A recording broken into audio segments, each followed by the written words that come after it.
Welcome back. Today I'm going to do something a little different. Instead of sharing stories from filled cups or talking about connection tips, I want to share a personal update. Back in June, I was laid off from my corporate job, and that moment ended up becoming the start of something much bigger than I expected. This episode is about transition, about letting go of old definitions of success, and about finding alignment in unexpected ways. I hope as I share my story, you'll hear something that helps you reflect on your own path, too. If we start my story with a chapter, Chapter 1, it was the ending I didn't see coming. I was laid off at the end of June. And to be honest, I kind of knew it was going to happen. I just didn't know when it was going to happen. And it is what it is. Honestly, I have no hard feelings for the company. I understood exactly why they had to do it. I wasn't the only one. Whether that's a consolation or not, it was a group of people. It made business sense given the situation that company was in. So for me, it didn't feel personal. Like I know a lot of people who get laid off, sometimes they might feel like it was a personal thing against them or, why me kind of thing. Thankfully, I didn't have any of those feelings. It was actually pretty clear cut. So, but even with that context, the first couple of weeks, I did have quite a lot of anxiety and fear. I had, of course, you guys know I'm a crier, so I had a lot of crying situations, bad sleep, freaking out about the future, definitely a lot of anxiety. I even thought about seeking help for my anxiety, maybe get on some meds and stuff, but it didn't work out that way. And thankfully, I was able to get to a better place, as you will see in chapter 2. But the truth, about my corporate career is I had been pretty unhappy the last however many years of my corporate career. I kept switching jobs, hoping that I would be happier.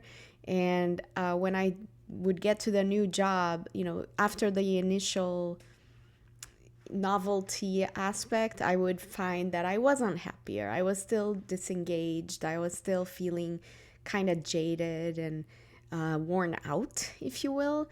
And maybe that was burnout. Or maybe I was just in the wrong career. That's also possible. And I just came to the realization that maybe this ending of this layoff was the push that I needed to bet on myself. And, I was wrestling with questions of identity. When you're in corporate, a lot of times you have an ego that's tied to your corporate title or your success in how far you've climbed the career ladder. And I was letting all of this go. And to be honest, now it's been a couple of months since I've done all of this reflection. And I'm not looking back. Like, it was actually quite easy to let go of those feelings of like, oh, I used to be a director and blah, blah, blah. And I had a good career in corporate. And yep, that's in the past. So no regrets there. So now we go into chapter 2. How did I turn this corner? How come I have such a good outlook on this? I joke that I did my own mini version of Eat, Pray, Love in Myrtle Beach, which is 3 hours from my house. I was able to give myself a real break of just myself at the beach, not having to worry about my family or my kids or my husband, and just do whatever Fernanda needed to do. I spent a lot of time resting. I went to the beach a lot. I read books. I did some boogie boarding. Oh my gosh. I watched a lot of my favorite girl series. For those of you who can relate, stuff like Pride and Prejudice and North and South and what else did I watch? Now I can't even remember. Oh, Yesterday. I love that movie so much. But anyway, I did that kind of thing. I ate ice cream and I cooked for myself. I did all sorts of good, like eat, pray, love type of activities. And by the fourth day, once I woke up with a little bit of anxiety and like 6 a.m. and I'm like, oh crap, I can't go back to sleep. So I went to the patio or the porch of the apartment and the sun was rising. So I decided to bring my journal with me and finally like write down some thoughts and feelings. So I just started like stream of consciousness dumping into my journal. And it was a wonderful, wonderful experience to give myself that time to journal, to find clarity. And, I'm not going to spend a lot of time reading through my journal here for you because you guys might get bored. But here's some key highlights from that morning that I had spent journaling. Some of these feelings that I worked through were about work, but some of them were about personal life too. So one of them is my life is much bigger and broader than a job. I deserve to have boundaries to rest and to delegate. I don't have to take everything on or to be responsible for everyone else. Risk doesn't have to be scary. It can be freeing. I had conversations also after I did all that. I don't remember if it was after or before, but after I did all that journaling, I had a conversation with a mentor. His name is Brent, and he encouraged me to enjoy this break and to get organized. I also had a therapy session, and I was talking to my therapist about letting go of my breadwinner identity, because I've always been the breadwinner in my house. I talked about a scenario in the future where what if I don't earn as much money as Frank does, my husband, and would I be comfortable letting him be the primary breadwinner? And my therapist simply said, why don't you ask him? She's so practical. But anyway, I did come back and I talked to Frank, and I had a conversation about this. And he seems pretty comfortable with it, so I'm happy. There's this book I had read last year, and I decided to read it a second time. It's called Designing Your Life. And it helps you come up with scenarios for your life, professionally and personally, using the design thinking principles. And that book is amazing, amazing. I recommend it to everybody.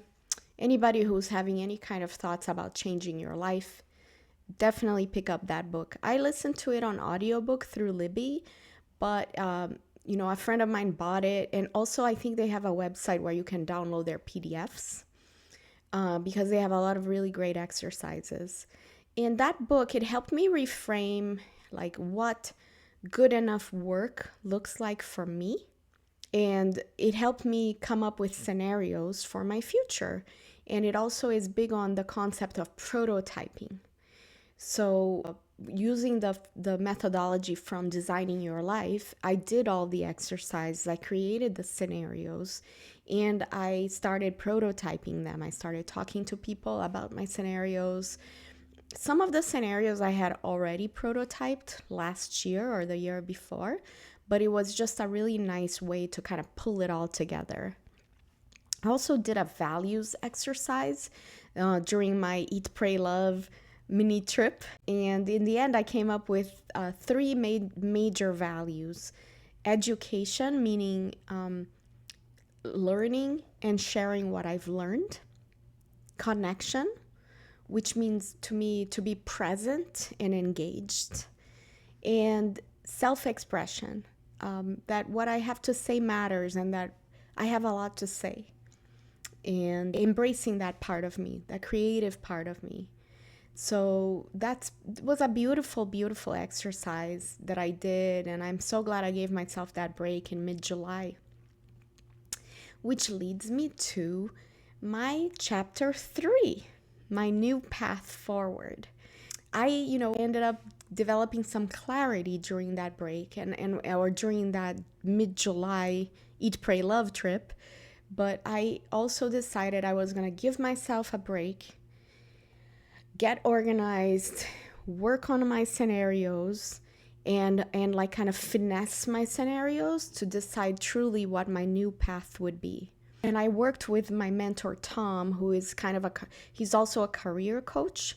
So he and I worked together over 3 sessions to kind of help me check my thinking a little bit and make sure. I even joked around, like, I just want to make sure I'm not delusional.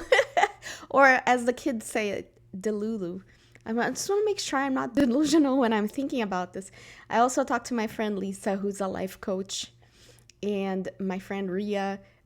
She's not a professional in these fields of like life coaching or career coaching, but she's going through a phase that's similar to me, and so we've been helping each other a lot through that phase. And basically, like, from talking to all these people, from doing all these journaling and designing your life exercises, I came up with a new path for myself. And the path is kind of a dual path.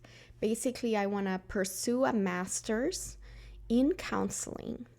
And my long-term goal is to become an educator, which will take shape in the form of author, podcast guest, or podcast. Well, I'm already doing this podcast, but participating in panels, hosting workshops, and talking about these topics, which I'm super passionate about: connection, personal growth, relationships, and friendships. That kind of is tied to continuing to build Filled Cups. Filled Cups isn't just an event company. It's also meant to be an education brand for helping people learn about these topics. So I'm going to continue to work on that. I'm going to develop a short-term leadership development offering that I can try to pitch to companies and teams. I can leverage my corporate career in leadership, team leadership, to offer workshops on things like how to be a better manager, bridging cultural gaps, psychological safety, things of that nature. Those are all things I have experience doing in corporate already that I can leverage. And then I ended up taking a couple of part-time jobs. Last week I started a fractional job, 10 hours a week. And last month I also started a part-time gig, which is super fun. It's like with a local company here in Charlotte, where they teach pop-up classes in local establishments like breweries and things like that. And it's super part-time. It's like 3 hours a shift, and I get to pick what shift I want to take. I like this new job. It doesn't pay much, but I enjoy the aspect of learning. Like, for example, earlier today, I co-hosted a class to teach people how to make matcha tea. And the other day, I co-hosted mahjong. The other day, what else did I do? Oh my gosh, I did improv. I did planting a garden. This Saturday, I'm gonna co-host a class on how to do sourdough. And I'm just super excited. This is so much fun. I get to learn, and I get to see how an operation like that is built. And it's a company that's only 10 years old, but they're growing. They're doing a good job. And I actually was a client of this company. I had bought their courses before. I had attended their courses. So it's great. I'm excited about this little side gig. And I continue to do my Filled Cups event. I've been pursuing joy and rest. I've been trying to make sure I don't take on too much. I've been trying to manage my self-care so that I don't stress myself out with so many things that I'm thinking about doing. Created a project plan, put it all into time buckets. And I've been getting into this thing of trying new things, because I had seen a little video on Instagram about how if you want to slow down time, try new things. The reason why adults our time feels like it goes by so fast is because we're so routine. We just do the same things over and over again. So I've embraced this and I started roller skating. I took a West Coast swing class. Friday, I'm going to try something called a tea circle. I don't know what that is. I'll tell you about it next time. And today, I'm going to a FOMO party at the museum, and I'm going to try silent disco for the first time. So I'm just living my best life right now, guys. And I'm not even saying this like this is for real. Like the last 2 months after my Eat, Pray, Love trip, I really have made a really great change in my life. Yeah, I'm not making as much money as I used to, but honestly, my time is worth way more than what I was getting paid. And then, for the first time in my life, like I'm feeling aligned. I'm feeling like my work or whatever I'm doing that is potentially considered earning an income is aligned with my values and where I'm going. And I'm making space for dancing, for rests, and for self-care. I'm really proud of myself for not rushing to get back into corporate and for, giving myself the chance to imagine something new.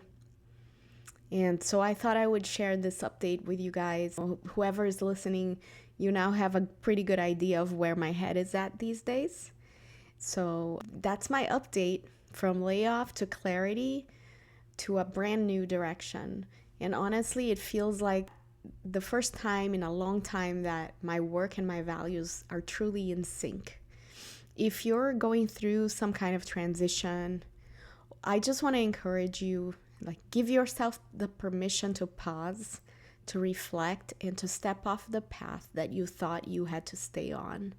Sometimes the ending we resist is actually the beginning that we need.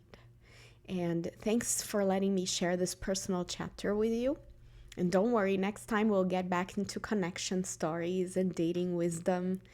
But I wanted to bring you along my journey because connection always starts with being real.